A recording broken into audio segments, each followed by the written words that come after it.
willkommen meine Besten zur neuen Spezialfolge Interview. Wir sind hier in Indonesien. Ich habe zwei besondere Gäste hier. Wollt ihr euch mal vorstellen, wer ihr seid? Hallo, ich bin die Marni und ich komme aus Indonesien. Hallo, ich bin der Marcel, komme aus Deutschland und lebe mit meiner Familie in Indonesien.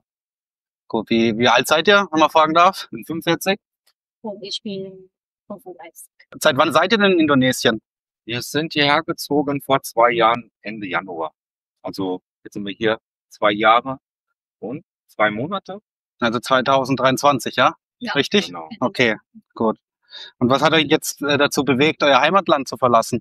Also für Sie ist es ja ein Nachhausekommen. Genau, das betrifft mich nicht. Ne? Genau. Ich war immer abenteuerlustig schon gewesen. Ich bin schon vor 17 Jahren aus Deutschland ausgereist, ausgewandert. Ich nenne es mal Auswandern Light in die Schweiz, weil es noch relativ einfach ist. Mhm. Und irgendwann war es klar, dass es auch mal weitergeht.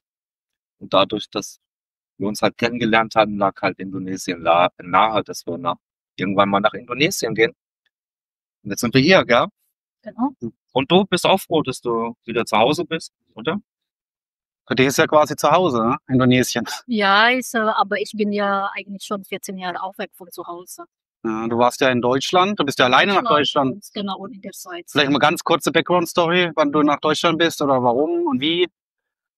Also ich bin 2010 nach Deutschland geflogen. Und, ja, Ganz alleine?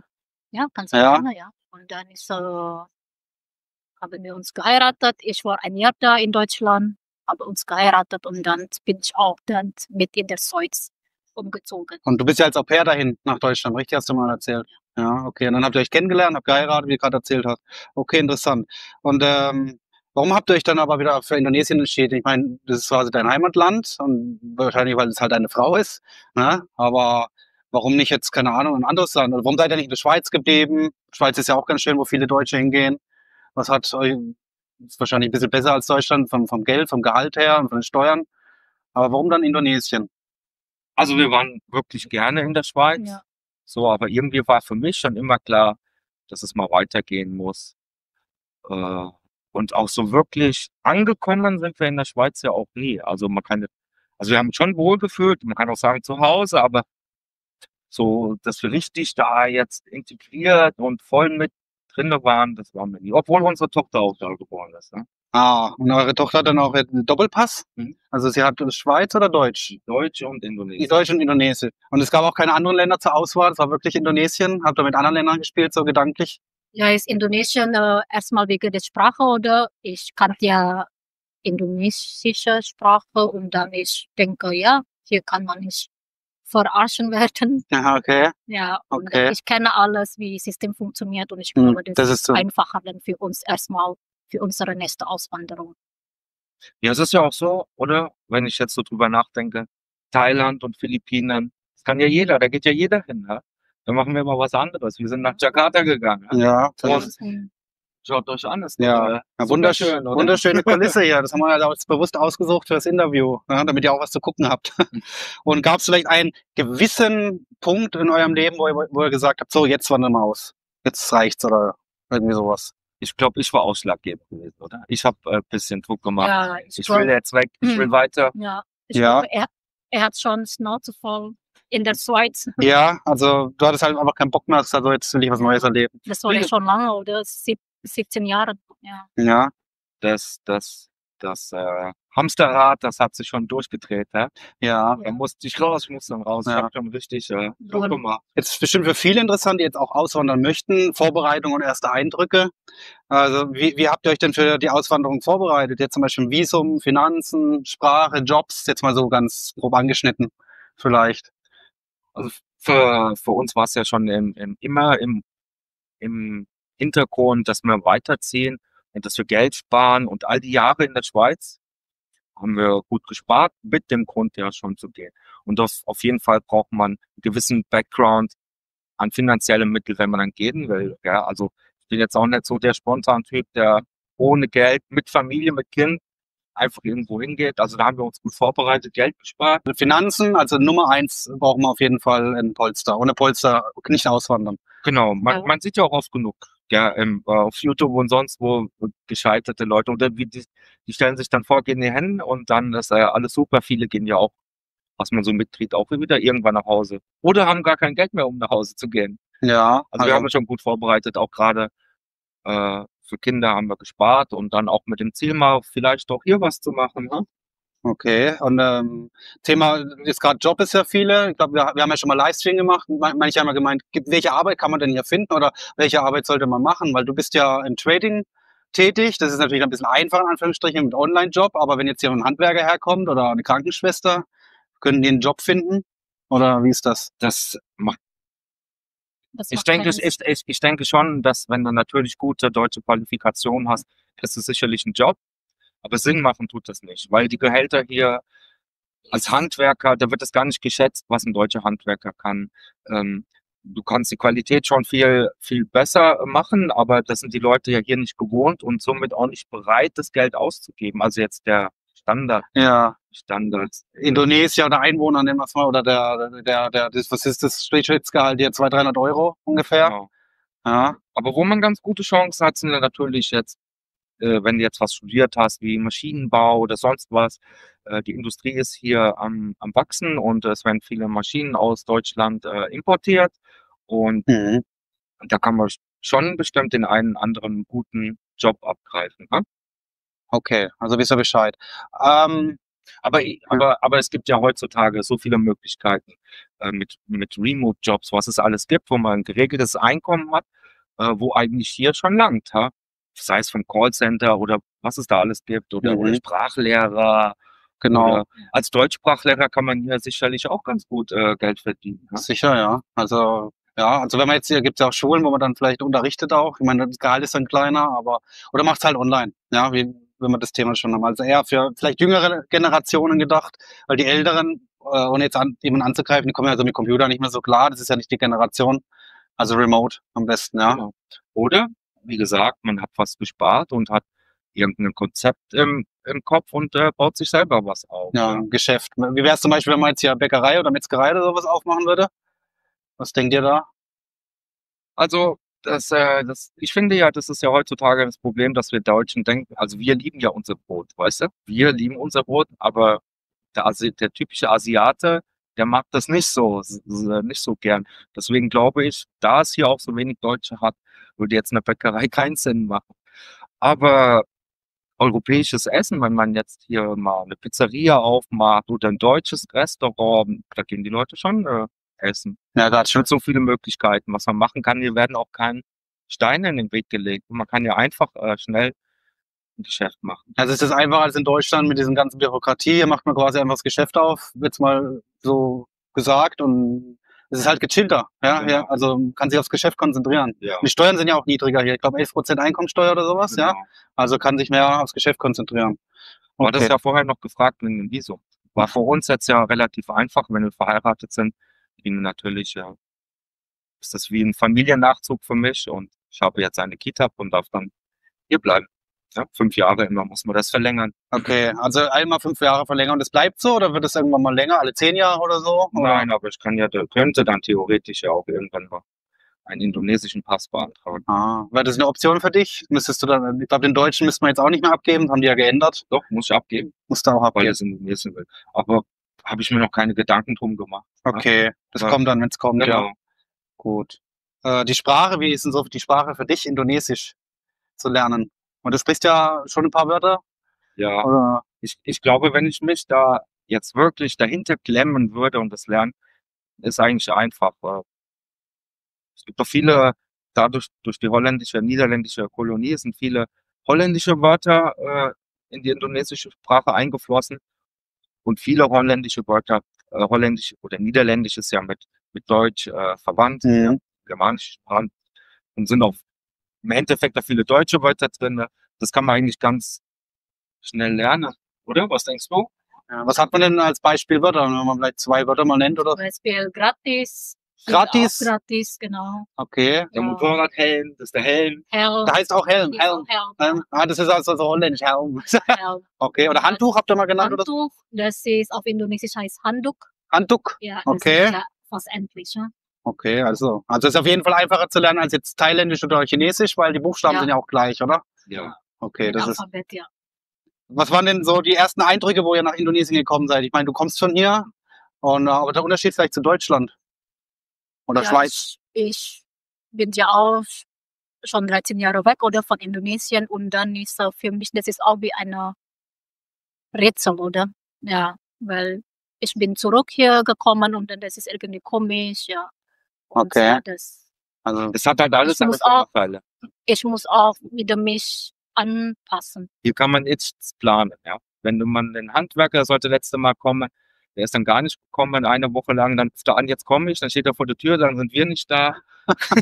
also ganz anders als bei uns, ja. Ja. Aber da ich hatte damit am Anfang auch schon meine Probleme, aber ich komme schon, Ja, das ist ein bisschen gechillter hier einfach, ja, lockerer. ja, ich komme schon langsam runter. Okay. Also so das typische Klischeebeispiel, aber es stimmt halt normal, ja. Ja, und wenn du warst lange nicht mehr in Indonesien und du ja bist ja auch Deutscher. Was gab's denn so für Probleme? Vielleicht kulturell oder natürlich auch die Sprache, wie gesagt. Was hattet ihr da für Herausforderungen? Jetzt so kulturell zum Beispiel, weißt ja, bei uns Deutschen, wenn ich frage dich, das ist ein lustiges Beispiel immer. Ich frage dich, möchtest du ein Bier zum Beispiel? Dann sagst du ja oder nein. Wenn du ja sagst, willst du eins, wenn du nein sagst, dann willst du keins. So, hier ist dann halt manchmal, die Leute sagen nein, Weil aber die, eigentlich wollen sie ein Bier, Ja, verstehst du? Weil sie wollen sie- höflich sein und sagen dann halt nein. sie danke. sagen nein, weil sie wollen nicht so viel Aufwand für dich machen. Aha. Genau, das Okay. aber eigentlich, die wollen ja.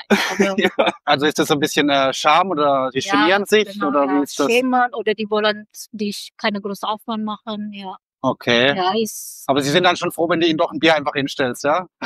ja, am Ja, das Anfang habe ich aber- natürlich dann Das aber manchmal, das ist schon schwierig, weißt du, das ist wie eine Rätsel auch. Manchmal, eben, das stimmt auch, dass die wollen auch wirklich keinen. ja, deswegen für mich, ich bin da heute immer noch nicht. Drum frage ich einfach 4, 5 Mal jetzt und dann, Ja, und Okay. für mich auch schwierig, auch mit den Leuten hier eigentlich. Ja.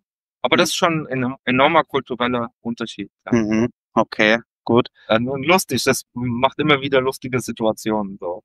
Also kann man eigentlich nur noch drüber lachen. Also das heißt also nicht drüber lachen, sondern mit Ja. lachen, der Situation. Ja. Ja. Und wie ist das Leben jetzt hier für, ihr habt jetzt 2 kleine Kinder, oder die eine ist ja nicht mehr so klein, die ist ja 6, richtig? Genau. Die Luana, und die geht ja schon in die Schule. Wie ist denn das so mit der Schule hier? Oder die Sicherheit? Ja, sie geht ja in eine katholische Schule, die ja so ein Richtig, ja. bisschen, ja, abgeschottet will ich jetzt nicht sagen, aber so, da kommt man halt nur mit Pass rein und sowas, ja. Wie läuft denn das so ab mit der Schule und der Sicherheit? Also erstmal, Schule in Indonesien ist teuer und man muss bezahlen. Das ist nicht gratis wie in Deutschland, ja. Das kostet viel Geld hier. Und so, Also Privatschule, ja. Also es gibt Ja. schon öffentliche Schulen. Ja? ja, das aber nie, das Der Standard ist nicht so gut im Öffentlichen, oder? nur ein paar, das aber nicht alle städtische Schulen sind gut. Also es ist ja auch so, wir wollen ja, dass die Luana, ist ja auch Deutsche, vielleicht mag sie ja später mal nach Deutschland gehen. Und damit Schulabschlüsse anerkannt werden oder sie studieren kann in Deutschland, braucht sie natürlich den gewissen Standard und deswegen gönnen wir ihr die katholische Privatschule, weil die hat auch schon einen hohen Standard Mhm. hier in Indonesien. Das ist auch bekannt für die gute Schulausbildung. Okay, und das wird alles anerkannt dann in Deutschland. Ja, wie das jetzt im Einzelnen ist mit der Anerkennung, das weiß ich jetzt noch nicht. Ich weiß aber, dass jetzt ausländische zum Beispiel machen dann so einen Tag der offenen Türen und dann suchen ausländische Universitäten Schüler auf unsere Schule, wo sie da jetzt hingeht. Ja?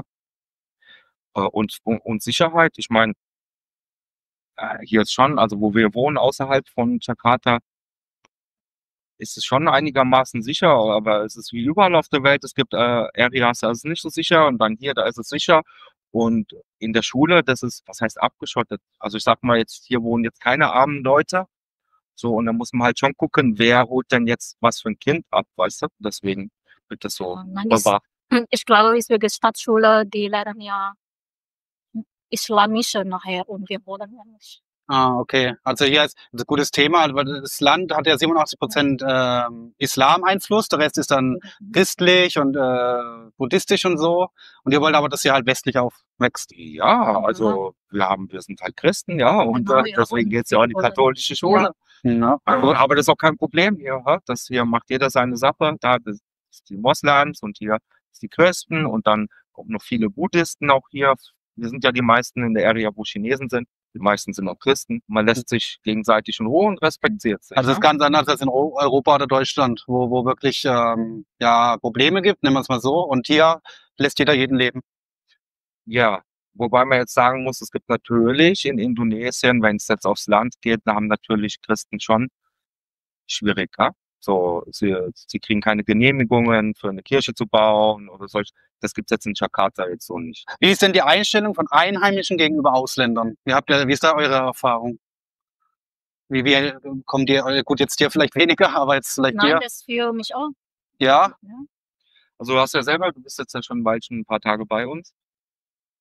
Und du hast auch erst einmal einen anderen Weißen gesehen, gell? Ja.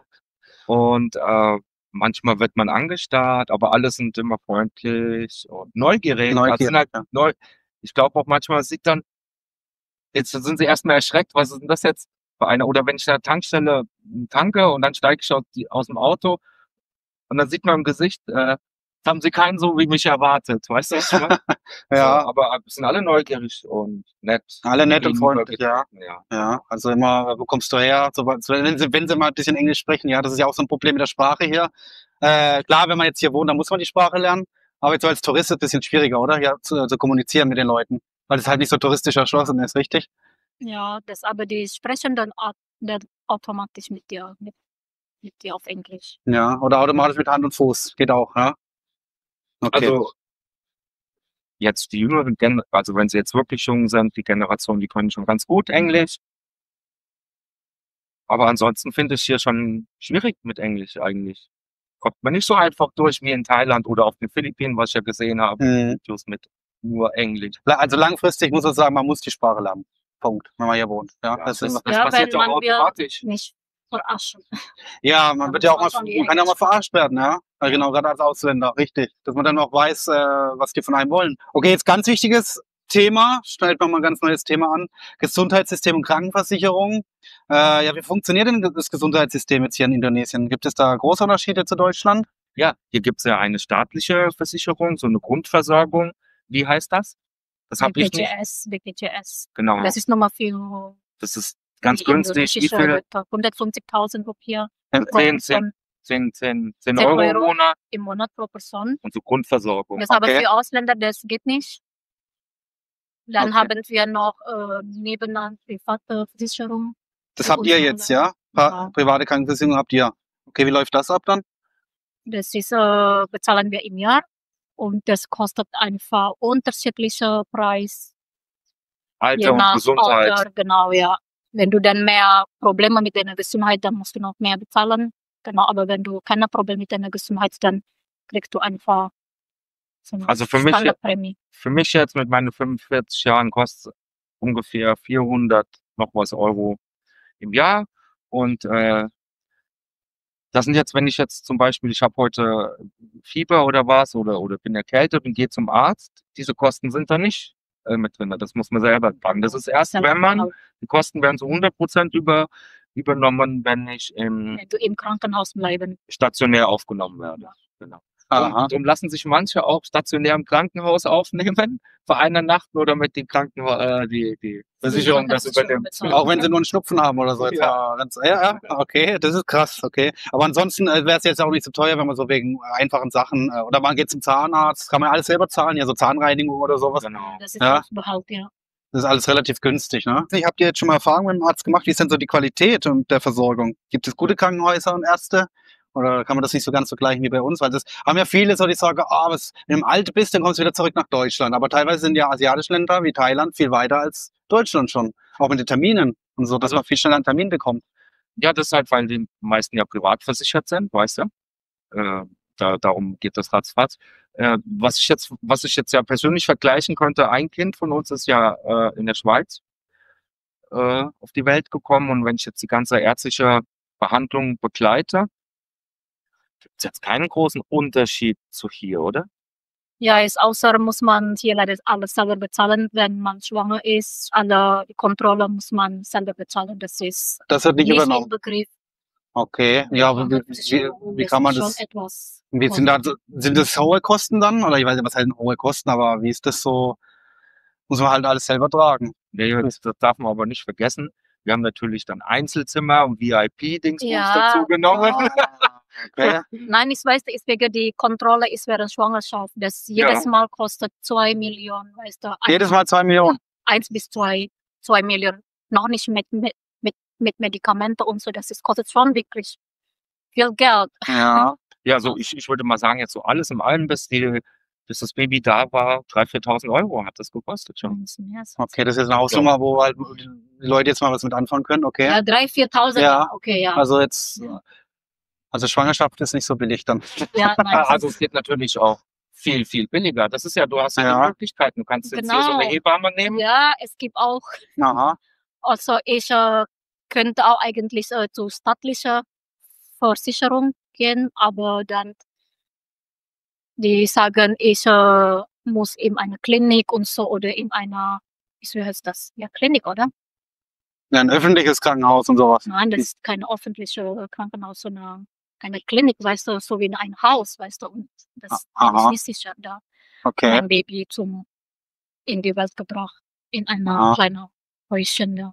Aha. Und ihr wolltet das Ja. halt professioneller halt, also Ja, Ja, gibt's aber auch billiger. Wir Ja, haben es ja, wie gibt gesagt, das billiger, ja, wir haben- VIP-Package genommen. das Ja, VIP-Package. das ist so. Ja. ja, Ist ja lustig. wenn man leisten kann, dann ist ja noch gut, weißt du, aber wenn man kann nicht leisten, Ja. dann musst du halt Ja, ist schon irgendwie gut, mit ist der schon, Stufe ist schon gehen. viel Geld so. Also deshalb ohne Geld auswandern nochmal. Ja, Nee. das ist aber für mich, das ist wichtig, wenn etwas ist mit Baby passiert, weißt du, diese kleinen Häuschen, die haben keine Medikamente oder Notfall Ja, für Versorgung. Versorgung. Ja. Deswegen habe ich gedacht, okay, besser in einem großen Krankenhaus, wenn etwas passiert mit Baby ist, dann kann schnell behandelt werden. Finanzen und Arbeit. Ja, wie genau finanziert ihr denn euer Leben? Ja, wir haben es ja schon mal angesprochen, du machst Trading, Genau. ja, und das reicht dann, um die Familie zu finanzieren? Ja, wir haben viel gespart die ganzen Jahre über in der Schweiz. Wir haben angelegt und auch in Kryptos haben wir angelegt. Und dann das Daytrading und wir kommen gut klar. Ja. Also dann kann man schon sagen, die Lebenshaltungskosten sind auf jeden Fall niedriger als in Europa, Deutschland, Schweiz. So hier, also wie würdet ihr so den Standard vergleichen hier? Ihr habt ja ein schönes neues Haus auch, gemietet jetzt für 3 Jahre. Was ihr so braucht im Monat und im Vergleich zu Deutschland vielleicht? Also wir brauchen circa 2.000 für eine 4-köpfige Familie. Aber wir leben halt schon Gut, ja. schon sehr gut für Indonesien. Also habe ich das Ja. Gefühl. Also so würden wir in Deutschland niemals leben können. Ja? Wir gehen mal essen, wir haben ein Auto, Motorrad, hier diese schöne Anlage, Sport.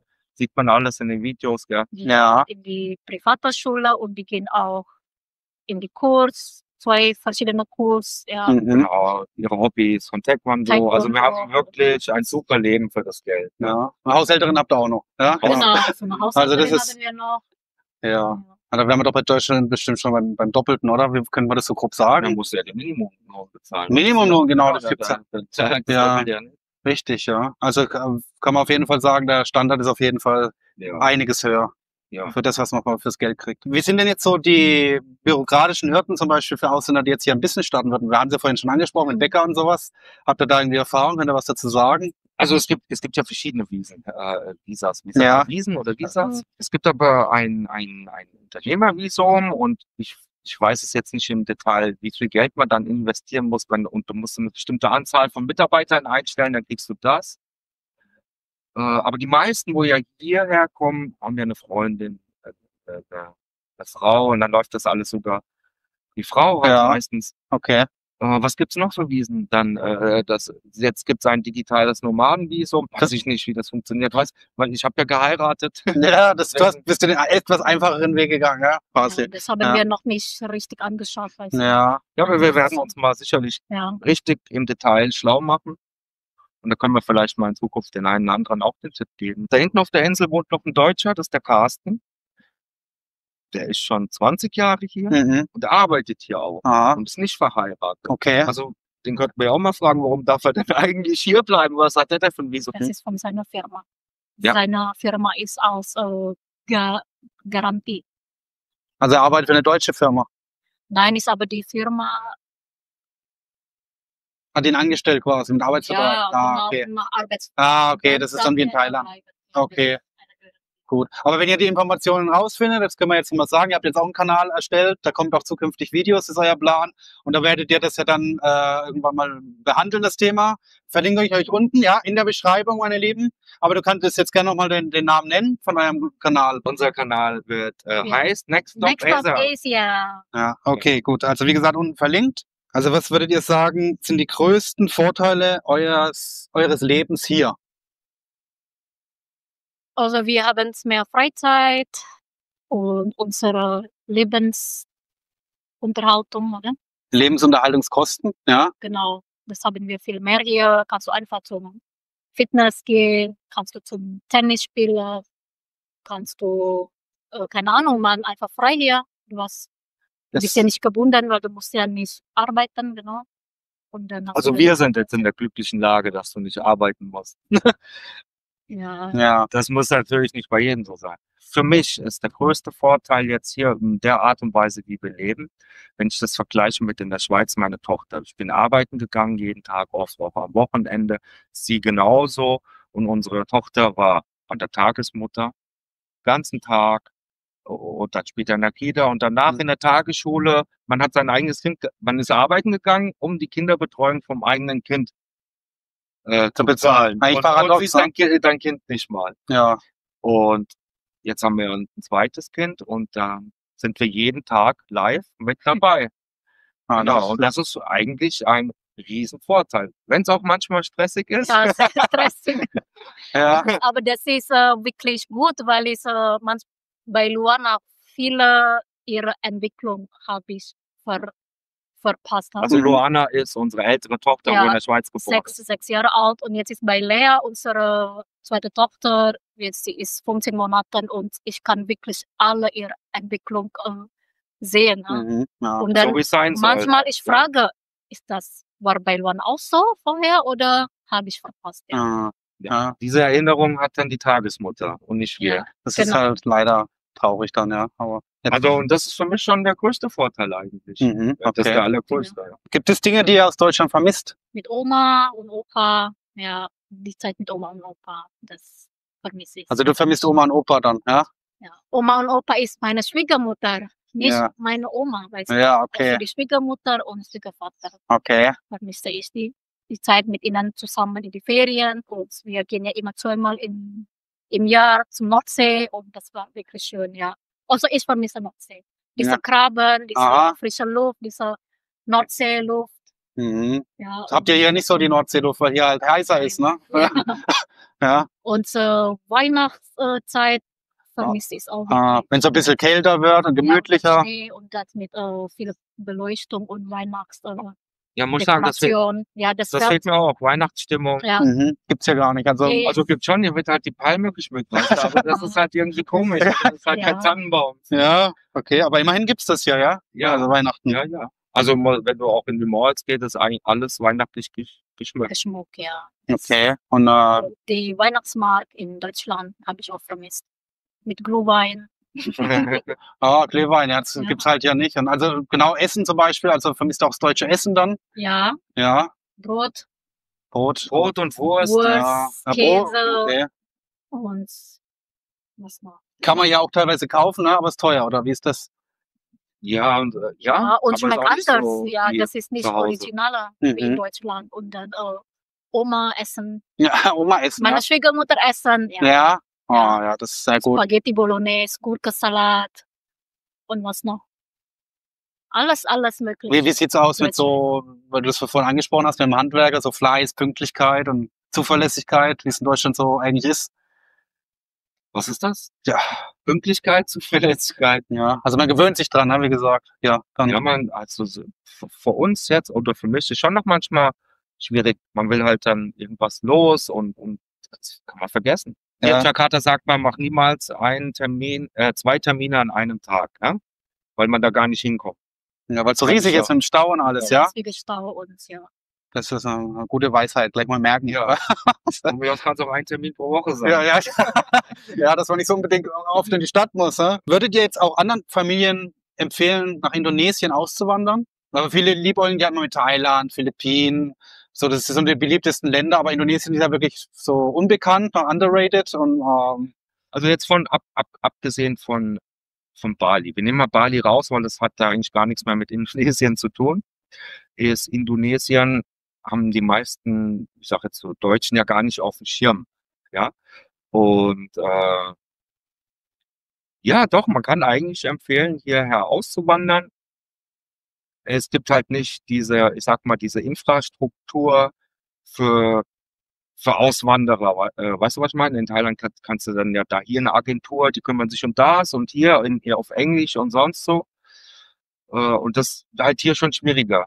So, Es gibt so ja klar gibt's das. Deswegen sage ich ja, dass es schwieriger ist. Ist halt nicht so verbreitet wie in Thailand.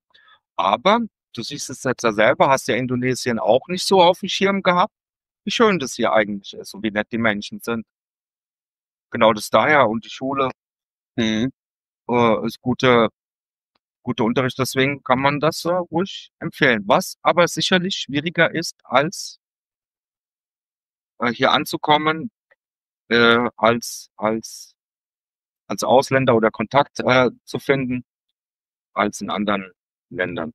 Ja, also mit den Einheimischen, meinst du jetzt? Ja, generell, weil Ausländer gibt's ja kaum hier. Ja. So. Aber es gibt's ja schon, da ist ja ein Schweizer, Deutscher und Kroate, ein Serbe hat's hier noch und so. Aber die haben dann halt alle indonesische Frauen, ja.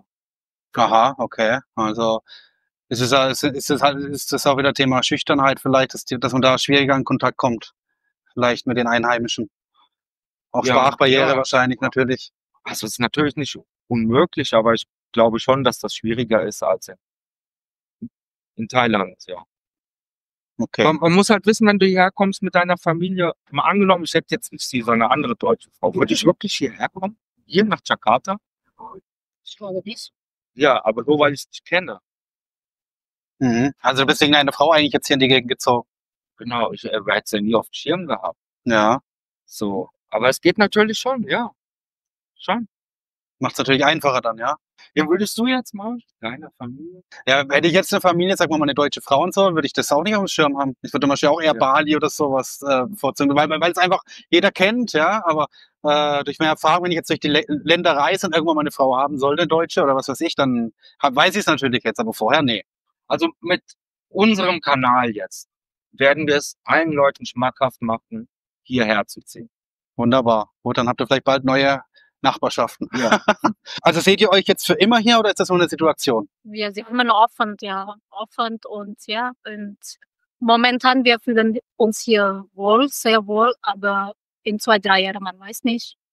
Deswegen, ich kann nicht sagen, wir bleiben hier für immer. Ja, dass alles noch offen ist. Das kann sein in 2 Jahren oder 3 Jahren. Wir ziehen weg. Nach, keine Ahnung. Und ich bin eigentlich auch Auswanderung-Typ, ne? Typin. Auswanderungstypen, ja. Ja, genau. Okay. Ja. Und ich bin immer offen für alles und ja, für alles Neues und für mich das ist kein Problem.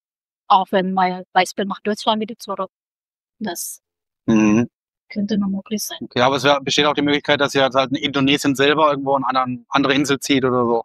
Ja, kann sein. Oder vielleicht andere Städte, das ist alles noch möglich. Also ich möchte auf jeden Fall nicht zurück nach Deutschland. So, ja, das ist das, was ich so fühle. Also ich vermisse es nicht so jetzt der Ort, dass ich jetzt da sein muss unbedingt. Über die Jahre hin, wie gesagt, 17 Jahre bin ich ja schon weg, verlierst du ja auch deine Kontakte mit den Freunden und so. Das ist ja alles, das sind das noch nicht mal mehr eine Handvoll, mit denen man überhaupt noch Kontakt hat nach all den Jahren. Ich weiß nicht, gibt keinen Grund, warum ich nach Deutschland gehen sollte. Aber jetzt hier fühlen wir uns wohl und manchmal liegt man natürlich auch mit den Gedanken, ja, wir hatten auch schon mal Bali gesprochen, aber dann ist man ja wieder bei den Touristen, das ist ja auch nicht das, was wir wollen.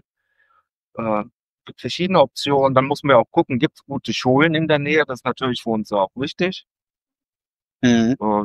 Aber grundsätzlich sind wir immer offen. Wenn wir was Schönes finden, Genau. was passen würde, warum nicht? Ja, wir haben jetzt ja das Haus gemietet, 3 Jahre. vielleicht kaufen wir dann auch mal was irgendwo. Und dann müssen wir uns natürlich schon sicher sein, wo wir hingehen, oder? Ja, genau. Aber jetzt gerade zum Haus, glaube, das haben wir vergessen zu sagen. Die Miete ungefähr 250 Euro haben wir ausgerechnet, damit ihr mal so eine Vorstellung habt, was man hier so zahlt, ja? Das haben da kostet so viel, aber bitte, wir haben ja gleich 3 Jahre gemacht. Ja, genau. Ihr habt ja Also Rabatt wenn du, bekommen. genau, so eine Rabatt. Aber wenn du nur 1 Jahr, weißt du, das wird dann Bisschen schon teurer. Ja, aber immer noch preiswerter als bei uns, ja, also in Deutschland. Ne? Das ist der Standard ist ja schon hoch. Ja, verhandelt auch, ja. Und Da kommen aber noch 25 Euro dazu Nebenkosten für Müll und Security. Und wir haben eine hohe Stromrechnung, ja, weil wir haben 5 Wasser, Klimaanlagen. Wasserkosten, Internetkosten auch Mhm. noch nicht dazu gerechnet. Ja. Ja. Also es kommt schon noch einiges dazu auf jeden Fall, wo man halt mit Wir rechnen. sagen was Doppelte noch. Internet 1 Million, Strom 2 Millionen. Ja, so ungefähr. Also auf jeden Fall preiswerter als in Europa. Ja, Ja, 140 Quadratmeter. ja doppelstöckig, ja. Also ihr habt ja noch 3 Badezimmer und alles. Ja, das also kann man nicht meckern, würde ich sagen. Nagelneu. Nagelneu. Aber Ja. viele Probleme. Da Ja. gewöhnt man sich dran. Das Ja. das Qualität. Aber viele Probleme in Indonesien, ein neues Haus. Ja, das kann man vielleicht ganz kurz sagen. Man darf halt nicht den deutschen Standard erwarten. Die Genau, Bauweise, die ist richtig. anders, ja. Also Ja. wie kann man sagen, schludern die mehr oder Nee, Schludern würde ja voraussetzen, dass sie es nicht wissen, wie man es besser macht. ja. Sie wissen einfach nicht. Da fehlt ja, sie nehmen da die Leute mit auf die Baustelle, die machen ja, der Maurer macht keine Ausbildung, der Elektriker Keine macht keine Ausbildung. Ausbildung, der zeigt ihnen hier, mach mal ein bisschen was Ja. und dann Okay. arbeitet er dann da, Also weißt du, und es dann macht es dann da. ist nicht so wie bei uns mit Ausbildungsberuf 3, 4 Jahre und dann die Nee. werden halt einfach angelernt und dann da mach mal. Okay. Okay, da haben ja manche Deutsche, die auswandern und falsche Vorstellungen, muss man ja so sagen, ja. Die kommen nach Paraguay, oh, die sprechen gar kein Deutsch, da gibt's kein deutsches Essen, was ist denn das? Und dann hauen sie wieder ab, ja. Also so habe ich es halt in den anderen Interviews vom Siegfried zum Ja. Beispiel mitbekommen. Da muss man sich schon anpassen. Natürlich, Man ja. ist jetzt hier und so und dann, Viel muss man anpassen. Ja, sonst verliert man die Nerven, oder? Wir haben sogar auch die Nerven Ja, verloren. hauptsächlich war ja bei unseren Nachbarn, das sind jetzt Reihenhäuser, weißt du, und unsere Nachbar hat noch eine Etage oben drauf gebaut und jetzt gibt's da auch nicht wirkliche Arbeitszeiten oder sonst irgendwas und manchmal haben die bis Bis 10 Uhr am Abend am Sonntag, Ach, noch, 10 Uhr am Abend noch etwas gemacht. also es war immer laut dann, ja. Sehr laut, weil das ist keine Isolation und dann so, du hörst alles. Was würdet ihr anders machen, wenn ihr jetzt nochmal auswandern würdet? Irgendwas, was ihr vielleicht falsch gemacht habt oder besser machen würdet? Wir haben schon mal drüber geredet, ob es vielleicht nicht besser gewesen wäre, wenn wir, das war ja schon vor 10 Jahren, hätten wir ein bisschen Geld genommen in die Hand und in ein Haus hier investiert. Denn dann müssten wir jetzt gar nicht Miete. zur Miete wohnen. Genau. Mhm. Ist jetzt kein Weltuntergang. Ja. Vielleicht wären wir ja dann nicht hierher gezogen. Aber hätten wir damals schon ein Haus hier investiert und dann wäre es jetzt schon abgezahlt gewesen. Mhm. Weißt du? Hatten wir schon mal, hätten wir vielleicht schlauer machen können.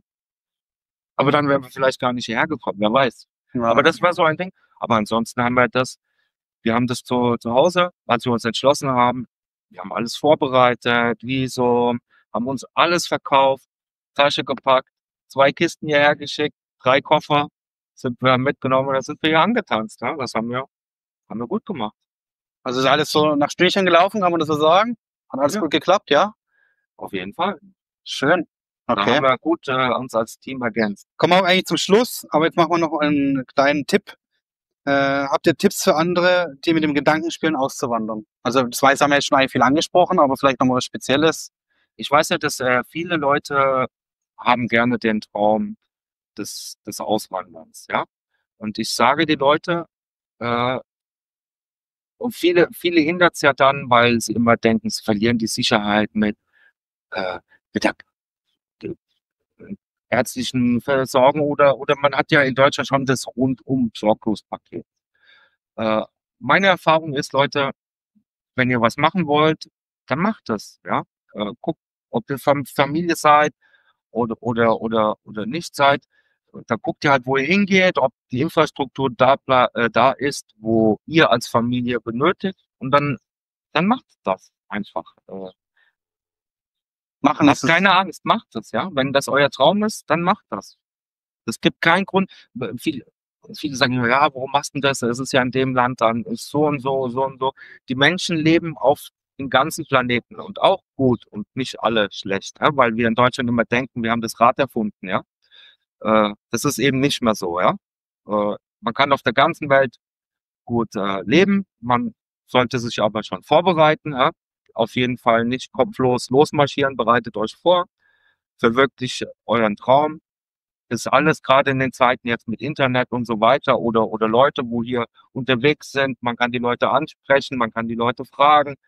Ist alles möglich heutzutage, ja. Das ist meine Meinung. Gute Meinung. Verwirklicht eure Träume. Lasst euch nicht aufhalten. Ja, dem kann ich mich nur anschließen. Ja, sonst würde ich jetzt auch noch in Deutschland sitzen und deprimiert sein. Gut, dann sind wir fertig, meine Lieben. Ich hoffe, es war interessant für euch. Hat mich gefreut, dass ihr da wart und euch die Zeit genommen habt. Und danke nochmal für das Asyl, das ihr mir angeboten habt. Ja, Ja, sehr gern, sehr gern. ja. Und wie immer gerne abonnieren, sharen und noch Instagram könnt ihr mir folgen, Spendenlink wie immer. Das geht immer in meine Arbeit, was ihr mir spendet. Und dann sehen wir uns beim nächsten Mal. Ciao, ciao, meine Next Lieben. stop, Asia. Tschüss.